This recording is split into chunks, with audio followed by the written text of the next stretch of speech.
आज ना मिमीला डॉक्टरकडे घेऊन जायचं होतं, तिचं ब्लड टेस्ट करायचं होतं. सो ती इथे झोपलेली आणि हा बघा घरी आल्यावर बघते तर हा घरी आला आहे. पाऊस पडत होता म्हणून याला सुट्टी भेटली तर रिटर्न आला आणि इथे कस्तुरी आली तर मिमीची मदत झाली.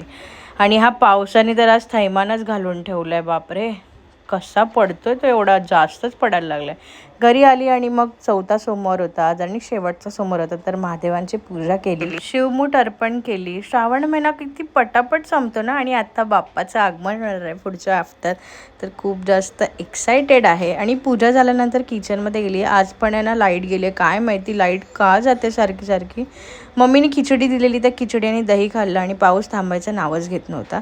संध्याकाळी झोपून उठल्याने लाईट आहे ना आलेली, पण एवढा मोठा स्फोट झाला आमच्या बिल्डिंग खाली, काय माहिती कशामुळे झालं, तर त्यामुळे लाईट गेली होती. असं बॅटरी लावून मी जेवण केलं, देवाला नैवेद्य दाखवलं करंजीचं.